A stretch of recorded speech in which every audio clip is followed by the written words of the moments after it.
Center ICU, siguro in another month. Pero may test patients sa next week. Kailangan dahan-dahan para makita yung sistema. Itong PET CT scan, bukas may pasyente na. Actually, 1 month na nagkakapasyente. And ang malaking advantage itong PET CT scan dito sa PGH is it's called 128 slice. So mas mabilis yung paggawa ng procedure, mas higher resolution. So yung mga images na nagagawa mas accurate for diagnosis of cancer. So this is for adults and Adult and pediatric. Charity and private. same, wala. Sige. Para lang po din sa mga hindi familiar, para saan po ba ginagamit na itong CT scan and PET scan? So ang principle ng PET CT scan is ang pagka-subject ka sa PET CT, di-detect ng machine yung area ng brain mo na mabilis ang metabolism. May mga parts ang mabilis, kahit walang tumor, yung brain mabilis yan. So pwedeng ma-detect yung pagka pina-PET CT. So kaya ang ginagawa, pag-inject ng dye, in a very quiet room like this one, relax ang pasyente para yung dye hindi sa brain pupunta or sa heart or sa iba, hindi sa tumor lang. Kasi pag na-concentrate sa tumor yan, madidetect ng PET CT scan. So kunwari may lung tumor ka, hindi pa nakikita sa MRI or CT scan, minsan dahil na ang nadidetect yun the way it consumes energy or glucose. So yung glucose na kinakonsume niya na binigay mo sa IP kasamang radioisotope. So yung radioisotope yun ang i-detect ng camera ng PET CT scan para siya mag-light up.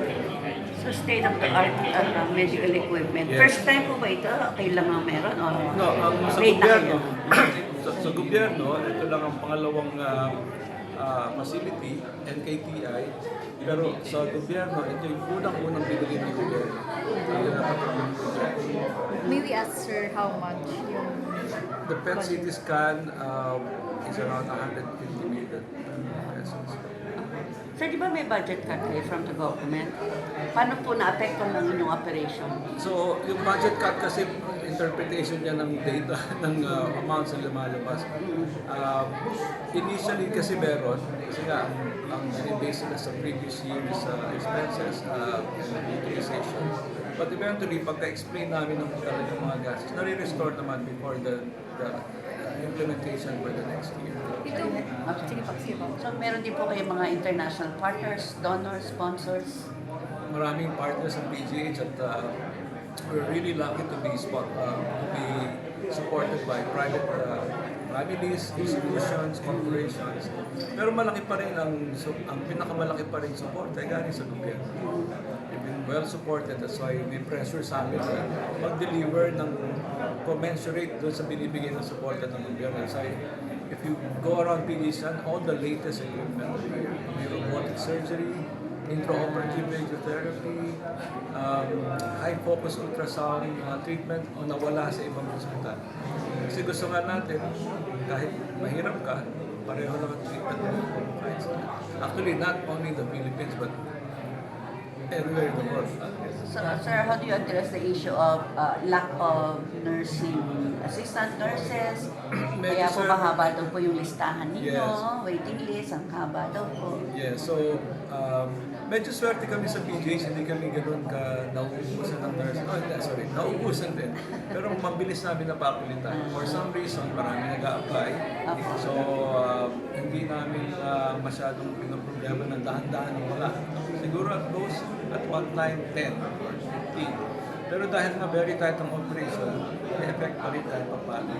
So now, thankfully, we have proven, we have made our case with DEM, and I think based on the plantilla positions allotted for government hospital like PGH, that is 1,500 beds, bibigyan pa kami ng additional 127 nurses. So, yan, malaking bagay. Kasi kulang pala kami ng nurses talaga. Based on our previous history ng operation, ngayon lang namin ginamit yung DBM plantilla staffing pattern. Nakita namin yon at approve sa DBM na kulang. Actually, kulang pa kami. nag-agree naman sila and nagbigay yan after we submit the necessary requirements. Balikan ko lang sir sa facility, yung sa taas po dito, ilang patients po ang kaya niyang i-accommodate? Yeah. Yung sa taas, that's 32 patients of intensive care facility, intensive care, 20 na adults, 12 na pediatrics. So, pero nakita niyo naman yung design, ano? Dinesign yun para bumaba ang infection rate, number one. Pangalawa, syempre para mas komportable yung pasyente. Itong dito, ang target is 1 hour per patient procedure. So in a regular office hours, 8. Pero I'm sure mag-extend kami. Kasi kung ito lang ang government facility, tsaka we plan to make it the lowest rate anywhere, whether for charity or for private patients. Sa ngayon po ba sir, nasa how much yung parang rates? I think bandang mga 40,000 average, average. Yung sa ICU, sir, mga ilan po yung range sa ICU? Ano yun, sorry? Yung sa ICU unit po, mga per patient, magkano po yun? So kung charity, walang bayad. So, you know, na yan ang sistema naman sa PGH and most big hospitals, no balance billing. So ang private and charity patient, walang kagastusin kahit umabot ng 1 million ng gastos. So ano po yung requirement? Like, kailangan indigent? Indigent. If the social worker deems you incapable of paying for services, dito rin, ganun din. So we will be happy to serve our indigent patients with no cost. Pero sir, on average, yung sa ICU ay nasa ranging from... Ang ICU ng aming pinag-aralan, gumagastos ng mga 160,000 pesos a day. Naka-respirator, naka-monitor, antibiotics, mga gamot, pati yung service ng doktor, kunwari, binayaran mo yung doktor, mga 150,000 a day. Pagka severely compromised. Sir, yung units po sa taas, open din po siya for private patients? Yes. And ward? Yes. So, ang principle pa rin, like this facility, maganda siya, pareho lang ang serbisyo ng mayaman at mahirap. Kasi yun naman dapat talaga, health equity. So, I tell my private patients, pagpunta kayo ng PGH, dapat ready kayo makakita ng mga hindi nyo kagaya. Pero sinasabi ko, isipin nyo, every time magbayad kayo sa amin, pumupunta sa kanilang iba. So that's just the principle that we would like to expound. Bayanihan. Yes, with our Like patients, with our bayanihan. private patients. No? Kaya medyo gumagana yung formula na yun. So we have a 380 bed private hospital that gives back hundreds of millions of pesos back to our charity patients. So hindi, kung kulang man ang bigay ng gobyerno, meron kaming hihinahin. So sir, magkano po yung annual budget na binibigay ng government? Ang last naming nakuha was 5.2 billion. For this year, mga ganun din. Ang aming sinubmit na... And dami po ba yun? Oh, imagine, nag-umpisa akong director, 1.8 billion lang meron ng PGH. So, ang nangyari na noong panahon ni Senator Anggaran, nag-umpisa sa Senate Committee Finance Head. Tinanong na ang PGH, magkano ba talaga para mailibre mo lahat? So, nagbigay kami ng study, binigay ng gobyerno. Totoo naman, libre na lahat niya. Wala nang mabayaran. Pwede po ba namin kumustahin sir yung cases po dito ng leptospirosis? Oh, marami. Meron yan. po? Marami. So I think all hospitals are experiencing that. Of course, PGH being a referral hospital, kinailangan namin isang wing ng day para ma-admit sila. Para ma-admit sila at matutukan sila. So araw-araw may 24 dialysis na ginagawa sa mga pasyente. Kasi sir, binabahari yung harapan niyo. Pati loob. Pero sir, in total so far, ilan po ang cases I dito think sa the last census we have is we were reaching mga 62. Wala pa naman. Maraming medyo mataas ang mortality rate. Kasi mahirap sa leptospirosis, lagnat at parang trangkasong umpisa. So maraming pasyente na baliwala nila. Tapos pagka medyo malala na, nagsa-shutdown na yung kidney, meron ng apekto sa baga, na-apekto na yung liver, tsaka lang to takbo sa ospital. Kaya iba na yung usapan pag gano'n, medyo late na. Sir, yung 24 dialysis per day ng leptospirosis, nag-start nung 2 weeks after Karina. Yeah, so this week. This week lang po. Nag-start.